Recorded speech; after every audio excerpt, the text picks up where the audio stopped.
सूरत हाल ऐसी तो नहीं हो जाएगी कि लॉन्ग मार्च वहाँ पहुँच जाए, इस्लामाबाद में बैठे हैं मौलाना साहब और तमाम लोग, और वो मुतालबा वफाकी हुकूमत से करने के बजाय सिंध हुकूमत और पीपल्स पार्टी से मुतालबा कर रहे हो कि आप इस्तीफ़ा दें, आपके इस्तीफ़े तक हम वापस नहीं आएंगे, और पीपल्स पार्टी उस वक्त भी इनकार कर रही हो कि जी हम सिंध हुकूमत नहीं छोड़ रहे।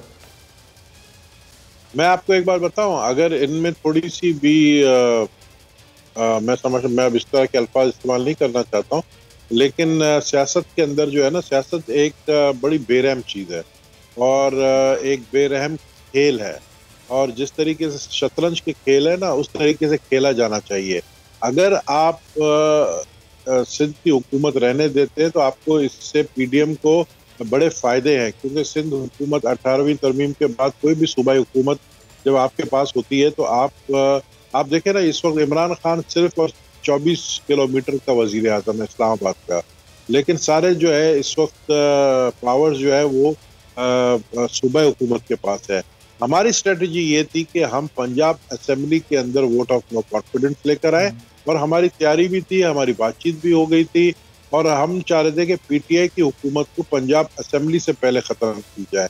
लेकिन उस पर जो है मुस्लिम लीग नून ने एतराज़ात किए, और मुस्लिम लीग नून नहीं चाहती है कि उस्मान बुज़दार की हुकूमत चली जाए। उनका कहना ये है कि वो इतना कमज़ोर वज़ीर आला है, अगर वो जितना रहेगा इतना ही वो अनपॉपुलर होगा और इतना ही मुस्लिम लीग नून पॉपुलर होगी, और अगर चौधरी बरादरान में से किसी को बना दिया जाएगा तो वो पंजाब में दोबारा अपनी गिरफ्त को मजबूत करेंगे। ये उनकी सोच है, ये उनकी परसेप्शन है। लेकिन हमने कहा कि अगर पीटीआई पंजाब से हुकूमत खत्म हो जाती है तो फिर सिर्फ इस्लामाबाद का प्राइम मिनिस्टर रह जाएगा, उसको गिराना हमारे लिए आसान होगा। ये सारी चीजें जो उन्होंने नहीं मानी है, अब उनको भी कुछ हमारी शराइत माननी पड़ेगी और कुछ हमें भी माननी पड़ेगी। 4 अप्रैल को हमारा फैसला आ जाएगा, जो कि यही फैसला मुझे लगता है होगा कि पहले आप इस्तीफा पंजाब असेंबली और कौमी असेंबली से दें, और आखिरी में फिर सिंध असेंबली के बारे में आपको बताएंगे कि आप कब। पंजाब में अदम एतमाद लाने वाले मामले पर सिर्फ नून लीग इनकारी है या मौलाना साहब खुद भी इनकारी हैं? चूंकि आज जो उन्होंने बयान दिया कि ये बच्चों वाली सियासत खत्म की जाए, ज़ाहिर है इशारा वो बिलावल भुट्टो जरदारी साहब की तरफ, मरियम नवाज साहिबा की तरफ कर रहे हैं, तो अब वो खुद उस शतरंज के बड़े खिलाड़ी के तौर पर अपने आप को मनवा रहे हैं, चूंकि वो पीडीएम के सरबराह हैं। क्या उनको भी एतराज़ है इस अदम एतमाद वाले मामले पर? नहीं, उनको एतराज़ नहीं है, सिर्फ और सिर्फ जो है मुस्लिम लीग नून वालों को एतराज़ है। मौलाना फजल रहमान साहब को एतराज़ नहीं है, बल्कि मौलाना फजल रहमान साहब ने हमारे इस तजवीज़ को अप्रिशिएट किया। उन्होंने कहा आप बात सही कर रहे हैं, क्योंकि देखें ये कहते हैं कि 10 पार्टी वाले जो जमात है उसको हम 165 वाली जमात क्यों सपोर्ट करें। ये देखें, ये सियासत में आपको कुछ कुर्बानियाँ देनी पड़ती हैं। अगर आप चाहते हैं कि इमरान खान की हुकूमत ख़त्म हो तो सबसे पहले आप उनका जो मेन पिलर है वो है पंजाब की हुकूमत। उस पिलर को जो है, जब आप देखें ना, गाड़ी के 4 पहिए होते हैं तो गाड़ी चलती है, लेकिन जब आप एक या निकाल देंगे तो वो गाड़ी पंचर होकर खड़ी हो जाएगी। तो हम समझते हैं अगर पंजाब असेंबली में हमें किसी को भी लाना पड़े, लेकिन अगर पीटीआई की गवर्नमेंट खत्म होती है पंजाब में तो हमें पूरा यकीन है कि फेडरल में भी खत्म हो जाएगी। अच्छा नबील, 6 माह पहले जब मरियम साहिबा नैब में पेश हुई थी तो नून लीग भी उस वक्त भी एक काफिले की सूरत में हो गई थी, और गाड़ियों में पत्थरों से भरी हुई थैलियां बरामद हुई थी, फिर वहाँ गोलियां भी चली, वहाँ पत्थर भी चले। अब तो पीडीएम की तमाम जमातें जा रही हैं मरियम नवाज से ज़ाहिर यकजहती के लिए, तो ये पत्थरों की जगह फूल होंगे या कुछ डंडे पत्थर गमले वगैरह साथ लेकर जाने का प्लान है आप लोगों का? देखिए, अगर वो हमें फूल मारेंगे, हम उनके उसको बदले में फूल मारेंगे। अगर वो हमें पत्थर मारेंगे, उसके बदले हम भी पत्थर मारेंगे।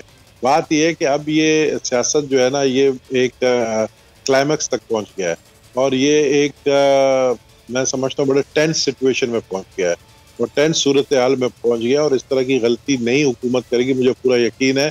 पीपल्स पार्टी के खासकर वर्करों का कोई इरादा नहीं है कि वो कानून अपने हाथ में ले, और यही मैं समझता हूँ अपोजिशन के दीगर कारकुनों को भी कहा गया है कि कानून हाथ में नहीं लेना है। जब हम कानून हाथ में नहीं लेंगे, हमारे वर्कर्स कानून हाथ में नहीं लेंगे, तो फिर एडमिनिस्ट्रेशन या रेंजर्स या पुलिस जो है वो रुकावट क्यों पैदा करेगी। रुकावट पैदा करने की सूरत में कोई भी सिचुएशन पैदा हो सकती है जो कि बहुत खतरनाक हो सकती है। तो इसलिए ये उसके हक में नहीं होगा, हुकूमत के हक में होगा। बहुत बहुत शुक्रिया। नबील गबूल साहब पाकिस्तान पीपल्स पार्टी के सीनियर रहनुमा हमारे साथ मौजूद थे और कह रहे थे कि पीपल्स पार्टी के कारकुनान भी मरियम नवाज के साथ इजहार यकजहती के लिए 26 मार्च को जाएंगे और ये लॉन्ग मार्च की रिहर्सल है और इसमें अगर सामने से फूल बरसाए जाएंगे तो जवाब फूल से दिया जाएगा और अगर पत्थर बरसाए जाएंगे तो जवाब भी पत्थर से दिया जाएगा। इसका मतलब कि नबील गबूल साहब ने वाज़ेह इशारा दे दिया कि पूरी तैयारी के साथ पीडीएम इस लॉन्ग मार्च की रिहर्सल करने जा रही है। पाकिस्तान तहरीक इंसाफ के रहनुमा बैरिस्टर अली ज़फ़र साहब हमारे साथ मौजूद हैं। अब ज़रा उनसे ये सूरत हाल जानते हैं कि मरियम नवाज़ की अबूरी ज़मानत तो 12 अप्रैल तक मंजूर हो गई है, लेकिन इतना बड़ा एक काफिला लेकर जा रही हैं और अब नैब लाहौर को भी रेड जोन करार दे दिया गया, तो इसकी क्या वजूहत हैं? बैरिस्टर साहब बहुत शुक्रिया प्रोग्राम के लिए, आपने वक्त निकाला। अब नैब लाहौर इस वक्त रेड जोन है, वहाँ पर रेंजर्स भी होगी, पुलिस भी होगी, लेकिन अपोजिशन तो ये यकीन दिला रही है कि हम अमन अमान की सूरत हाल को नहीं ख़राब करेंगे, सिर्फ वहाँ इज़हार यकजहती के लिए जाएंगे, मरियम साहिबा पेश होंगी और फिर वापस आ जाएंगे। अगर फूल बरसाए जाएंगे तो जवाब फूल से और अगर पत्थर बरसाए गए तो जवाब पत्थर से होगा। तो बैरिस्टर साहब क्या तैयारियाँ हैं फिर हुकूमत की? जी देखें, सबसे पहले तो बड़ी अफसोसनाक बात है कि इस तरह बात हो हजूम लेके जाएंगे, क्योंकि उनको तो पेश होना है। अगर उन्हें कोई उनको सपोर्ट की ज़रूरत है तो 10-12 लोग ले जाएं, जो एक आम देखने में आता है, इसी तरह होता है। कौन सा किसी ने अरेस्ट कर लेना है, वैसे ही उन्होंने बेल ले ली हुई है। तो ये जब इस तरह का हजूम ले जाने की प्लानिंग हो रही हो तो उससे फिर शक व शुबात होते हैं एडमिनिस्ट्रेशन को कि क्या कोई लॉ एंड ऑर्डर की सिचुएशन तो नहीं क्रिएट करने जा रहे, और इसी की वजह से आप देखें कि उसको डिक्लेयर करना पड़ा है रेड जोन और रेंजर्स को बुलाना पड़ा है ताकि कोई लॉ एंड ऑर्डर की सिचुएशन ना हो।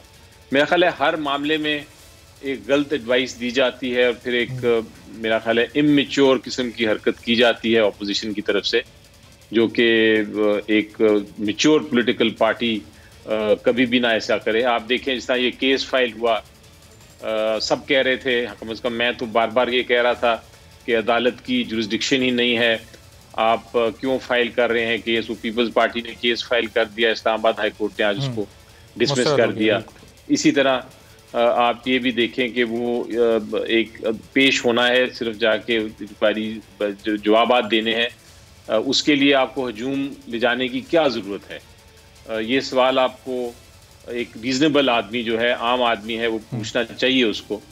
और मैं जब अपने आप से पूछता हूँ तो सिर्फ एक ही जवाब नज़र आता है कि वो इसलिए चाहिए, इतना लोगों को लेके जाने की ज़रूरत इसलिए पड़ रही है कि कोई ना कोई इरादा है कि कोई तोड़ फोड़ हो, कोई खुदा न खास्ता कोई लड़ाई ना हो जाए, कोई तसादम ना हो जाए लॉ एनफोर्समेंट एजेंसीज और लोगों में, और उसमें किसी को कोई जख्मी ना हो जाए खुदा न खास्ता। इस किस्म की जब बात की जाए तो फिर आपको पहले से ही सिक्योरिटी लेनी पड़ती है, वरना खुदा न खास्ता ये होगा कि अगर सिक्योरिटी ना ली और फिर मॉब ने कोई वायलेंस किया तो फिर कहा जाएगा कि आपने क्यों नहीं इंतज़ाम किए, जबकि पहले से डिक्लेयर हो गया था कि लोग आ रहे हैं।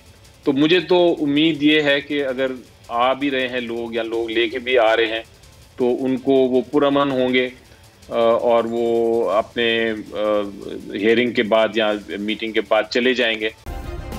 सब्सक्राइब करें और बेल दबाएं ताकि कोई खबर रह न जाए।